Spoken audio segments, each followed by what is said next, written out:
Aujourd'hui, on se penche sur un sujet vraiment partout en chimie, le pH.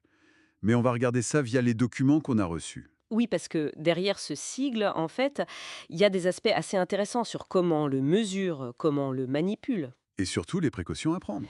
C'est ça l'idée. Voir ce que ces sources nous disent d'essentiel. Ah, exactement. Bon, décortiquons ça. Alors, le pH. Potentiel hydrogène. Les notes le disent bien, c'est une échelle. De 0 à 14, Et, important, sans unité. voilà, sans unité. Et ça permet de classer les solutions dans l'eau. C'est ça, acide si le pH est plus petit que 7. Neutre, si c'est 7 piles, Et basique, ben, au-dessus de 7. ça a l'air simple, mais c'est lié à un équilibre d'ions, n'est-ce pas? Tout à fait. Beaucoup d'ions d'hydrogène, les H+, ça donne une solution acide. Et plus on va vers zéro, plus c'est acide. C'est ça. Et à l'inverse, si on a beaucoup d'ions hydroxyde H au moins, alors là, c'est basique. Et on tend vers 14. Exactement. Et à 7, bon, ben, c'est l'équilibre parfait entre les deux. Ce qui est vraiment mis en avant dans ces documents, c'est... C'est comment ce chiffre, le pH, mesure directement la concentration de ces ions. C'est pas juste une étiquette, quoi. Ah oui, hein? Oui, et un point qui ressort, c'est l'échelle logarithmique. Ça, c'est fascinant. Logarithmique, c'est-à-dire? Bah, quand le pH change d'une seule unité, la concentration d'ions H+, est multipliée ou divisée par 10. Ah oui, quand même. Donc, une petite variation de pH, ça peut avoir de gros effets.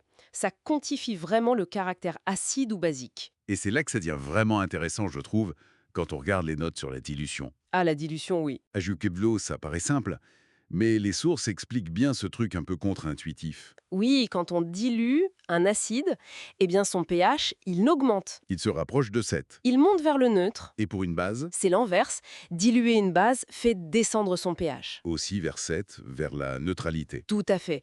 C'est fondamental pour ajuster finement l'acidité ou la basicité. Et cette manipulation, la dilution, ça nous amène direct à un point crucial. Les fiches de sécurité insistent lourdement dessus. Ah oui, la règle d'or. Il faut toujours verser l'acide ou la base concentrée dans l'eau. Lentement en plus. Oui, et jamais l'inverse. Les documents expliquent pourquoi d'ailleurs. C'est la chaleur dégagée, c'est ça? Exactement. La dissolution peut être très exothermique, ça chauffe fort. Si on met l'eau sur l'acide ou sur la base, ça peut bouillir et projeter violemment. Des projections super dangereuses. Donc une précaution vitale. Absolument. Et pour savoir où on en est justement avec ce pH, les protocoles fournis parlent des outils. Oui, les classiques. Le papier pH, Pratique pour une idée rapide avec les couleurs, mais bon. voilà, c'est une estimation, pas très précis. Pour la rigueur, là il faut le pH mètre, l'électronique. Et il doit être bien étalonné, ça aussi, les procédures insistent dessus. C'est crucial pour la précision. La précision, mais aussi la sécurité, vous le disiez. Ça soulève une question importante abordée en détail, les dangers. Ah oui, les dangers de ces produits. Les solutions très acides ou très basiques, elles sont corrosives. Agressif pour la peau, les yeux, Les voies respiratoires aussi. Les fiches techniques sont claires sur l'équipement de protection individuelle, l'EPI. les gants. Oui, des gants adaptés aux produits chimiques qu'on manipule. Des lunettes de sécurité, bien couvrantes.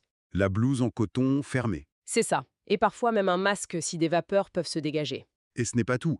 Les consignes de sécurité dans les documents parlent aussi de l'environnement de travail. Tout à fait. Une bonne ventilation, c'est essentiel. Ne pas travailler seul avec des produits concentrés, Jamais. Et puis, attacher les cheveux longs, enlever les bagues. Des détails, peut-être. mais qui ont leur importance pour éviter les accidents. Les brûlures chimiques, typiquement. La prévention, c'est vraiment le maître mot qui ressort, oui. Manipuler ces produits, ce n'est jamais anodin. Même en labo, même en industrie, avec des protocoles stricts. Le respect scrupuleux des consignes, c'est la seule garantie finalement. Alors, si on résume un peu ce qu'on a vu dans ces sources. Mhm. Le pH, c'est donc plus qu'un chiffre. Oui, c'est une mesure logarithmique de l'acidité ou de la basicité. C'est lié aux ions H+, et H-. On a vu que diluer, ça ramène le pH vers 7, le neutre. C'est ça. Et surtout, que manipuler ces solutions, ça demande des précautions de sécurité très strictes, non négociables.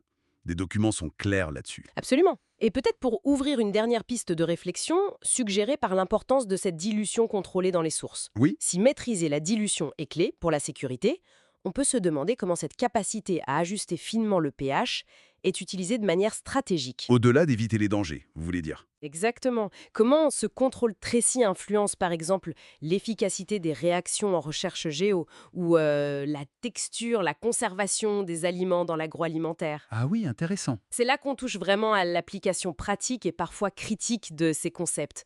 Voilà, une question à méditer peut-être.